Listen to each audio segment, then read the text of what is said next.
সালাম ও শুভেচ্ছা নিন। আশা করি আপনারা ভালো আছেন। আমরা যেটা জানি যে বাংলাদেশের রাজনীতিতে একটা নির্বাচনী মেরুকরণ হচ্ছে এবং সর্বশেষ ইসলামী আন্দোলনের মহাসমাবেশে সেই নির্বাচনী মেরুকরণের ইঙ্গিত আরও স্পষ্ট হয়েছে।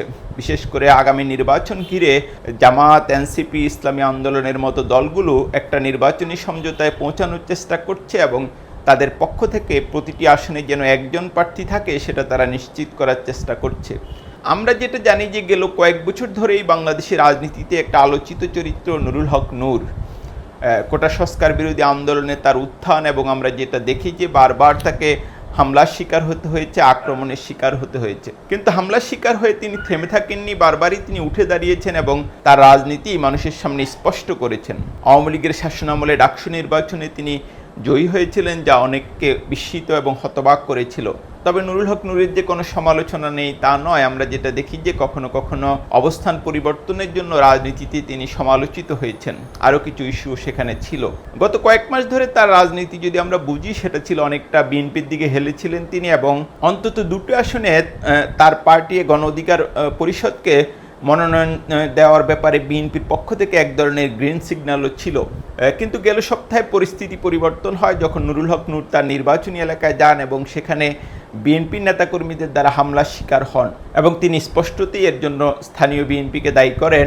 বিএনপির কেন্দ্রীয় নেতৃত্ব অবশ্যই এই ব্যাপারে তেমন কোনো শক্ত অবস্থান নেয়নি। তারপর ঢাকায় এসে আমরা যেটা দেখি যে নুরুল হক নূর তার অবস্থান পরিবর্তন করেন এবং ইসলামী আন্দোলনের মহাসমাবেশে যোগ দেন। সেখানে চরমনার ইসলামী আন্দোলনের নায়েব আমির মুফতি ফজল করিম এবং জামাতের সেক্রেটারি জেনারেল মিয়া গোলাম ফরওয়ারকে আমরা দেখি যে নূরের সঙ্গে খুনসুটি করতে, এবং নূর সেখানে যে বক্তব্য দেন তা ইদানিংকার বিএনপির অনেক অবস্থানের বিরুদ্ধে। গতকাল আরেকটা ঘটনা ঘটেছে, যেটা হলো জামাতের সঙ্গে নুরুল হক নূর এবং তার পার্টির একটি বৈঠক হয়েছে, যেখানে নির্বাচন সংস্কার নিয়ে বিস্তারিত আলোচনা হয়েছে। এবং ওই বৈঠক শেষে জামাতের নায়েব আমির ডক্টর সৈয়দ আবদুল্লাহ মোহাম্মদ তাহের এ বিষয়টাও জানান যে আগামী নির্বাচন জোটবদ্ধভাবে করার ব্যাপারে, জামাতের সঙ্গে জোটবদ্ধভাবে করার ব্যাপারে গণ অধিকার পরিষদ একমত হয়েছে। এই থিওরি নিয়ে আমি এর আগেও কয়েকবার আলোচনা করেছি। যারা সাজিদ টক হয়তো নিয়মিত শোনেন তারা বুঝতে পেরেছেন যে আসলে এটা ওই নির্বাচনী একদম প্রচলিত যে জোট সেরকম হবে না, যেটা হচ্ছে কি একটা নির্বাচনী সমঝোতা থাকবে এবং এসব দল প্রতিটা আসনে একজন করে প্রার্থী দিবে। আসলে একটা মূলত নির্বাচনী জোট, কিন্তু তারা ওইভাবে কোনো নামে জোট করবে না বা এক মঞ্চে থাকবে না।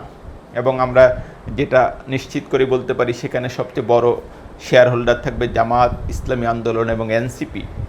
তারা শেষ পর্যন্ত থাকবে কি না সেটা খুব বলা কঠিন। রাজনীতি খুবই অনিশ্চয়তার জিনিস এবং ক্ষণে ক্ষণে এটা পরিস্থিতি পাল্টায়। বিশেষ করে এনসিপি কোন পক্ষে যাবে সেটা এখনও আমার কাছে পরিষ্কার নয়। কিন্তু যেটা বলছিলাম যে আগামী দিনে রাজনীতিতে গণ অধিকার পরিষদ হয়তো বড় কোনো দল নয় এবং নির্বাচনী সমঝোতা হলেও হয়তো 2-3টি আসনে তাদের মনোনয়ন হতে পারে, কিন্তু তারপরেও এই রাজনৈতিক দলগুলোর গুরুত্ব রয়েছে। বিশেষ করে আগামী নির্বাচন ঘিরে বিএনপিও খুব চেষ্টা করবে এরকম অনেকগুলি রাজনৈতিক দলকে তাদের দিকে নেওয়ার জন্য। এটা ভোটের রাজনীতিতে তাদের হয়তো খুব বেশি কোনো প্রভাব রাখবে না, কিন্তু রাজনীতিতে একটা ময়দানে অবস্থানের জন্য এসব রাজনৈতিক দল গুরুত্বপূর্ণ।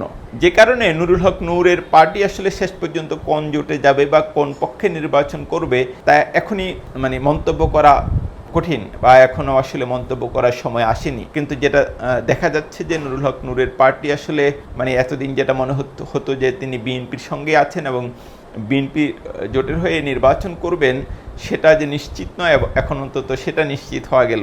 এখন যেটা বোঝা যাচ্ছে যে খুব সম্ভবত তিনি জামাত কিংবা ইসলামী আন্দোলন বা এনসিপির যে বড় নির্বাচনী সমঝোতা সেখানেও থাকতে পারেন। এবং আমরা যেটা দেখছি যে এবি পার্টি সহ আরও বেশ কিছু রাজনৈতিক দল, ইসলামপন্থী সংগঠন, দল এবং ব্যক্তির সঙ্গে এই নির্বাচনী সমঝোতা নিয়ে পর্দার আড়ালে নানা রকম আলোচনা চলছে। এবং যেটা বলছিলাম যে আগামী সামনের দিনগুলোতে কয়েক মাস নির্বাচনী রাজনীতিতে এটা খুবই একটা ইন্টারেস্টিং বিষয় হবে এবং দেখা যাক শেষ পর্যন্ত নুরুল হক নূরের পার্টি জামাতের সঙ্গে বা জামাত, এনসিপি, ইসলামী আন্দোলনের যে নির্বাচনী সমঝোতা হতে পারে সেখানে থাকেন কিনা, নাকি নূর আবারও তার অবস্থান পরিবর্তন করেন, যদিও তিনি আসলে এখন পর্যন্ত সেখানে স্পষ্ট করে কিছু বলেননি।